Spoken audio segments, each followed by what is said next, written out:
15 अगस्त 1947 देश आजाद हो चुका था।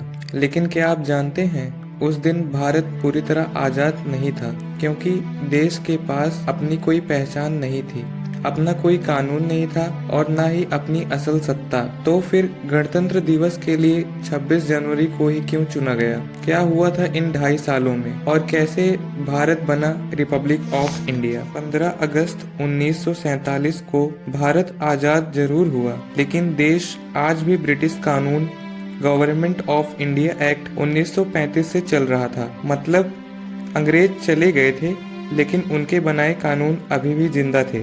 भारत को चाहिए था अपना संविधान, अपनी पहचान और अपनी असल आज़ादी। भारतीय संविधान बनाने की प्रक्रिया 9 दिसंबर 1946 से 26 नवंबर 1949 के बीच संविधान सभा द्वारा 2 वर्ष 11 महीने 18 दिनों में लड़ी गई। डॉक्टर भीमराव अंबेडकर जी के नेतृत्व में बनी प्रारूप समिति ने विविधतापूर्ण भारत के लिए दुनिया का सबसे लंबा लिखित संविधान तैयार किया, जिसे 26 जनवरी 1950 को लागू किया गया। ये सिर्फ कागज नहीं था, ये भारत के भविष्य की नींव थी। अब सवाल उठता है, जब संविधान 26 नवंबर 1949 को बन चुका था, तो लागू 26 जनवरी 1950 को ही क्यों किया गया? जवाब छुपा है इतिहास में। 1929 में भारतीय राष्ट्रीय कांग्रेस के लाहौर अधिवेशन में यह फैसला लिया गया था कि यदि अंग्रेज सरकार 26 जनवरी 1930 तक भारत को डोमिनियन स्टेटस या फिर औपनिवेशिक स्वशासन नहीं देती है, तो भारत पूर्ण रूप से स्वतंत्र घोषित कर दिया जाएगा। जब अंग्रेजों ने मांग पूरी नहीं की, तब 26 जनवरी 1930 को कांग्रेस द्वारा देश भर में पूर्ण स्वराज दिवस मनाया गया। भारत को स्वतंत्रता 15 अगस्त 1947 को मिली थी, लेकिन भारतीय नेताओं के मन में 26 जनवरी की तारीख का ऐतिहासिक महत्व बहुत गहरा था।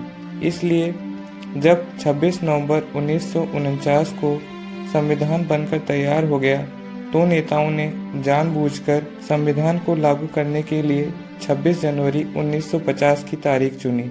इस तरह इस तारीख को भारत का गणतंत्र दिवस घोषित करके 1930 के उस ऐतिहासिक पूर्ण स्वराज के प्रण को अमर कर दिया गया। 26 जनवरी 1950 सुबह 10:18 डॉक्टर राजेंद्र प्रसाद ने भारत के पहले राष्ट्रपति की शपथ ली और इसी के साथ देश संप्रभु, समाजवादी, धर्मनिरपेक्ष, लोकतांत्रिक और गणतंत्र बना और भारत को मिला अपना संविधान, अपना झंडा और अपना भविष्य। राजपथ की परेड सिर्फ हथियारों की ताकत नहीं, ये भारत की एकता का प्रदर्शन है।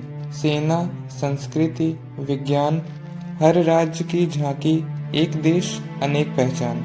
गणतंत्र का मतलब है हमारी आवाज, हमारा वोट और हमारी जिम्मेदारी। संविधान हमें सिर्फ अधिकार नहीं देता, बल्कि देश को चलाने की ताकत भी देता है। 26 जनवरी सिर्फ एक तारीख नहीं, यह उस संघर्ष की जीत है जो हमें आजादी से आगे ले गई। अगर संविधान जिंदा है, तो भारत जिंदा है।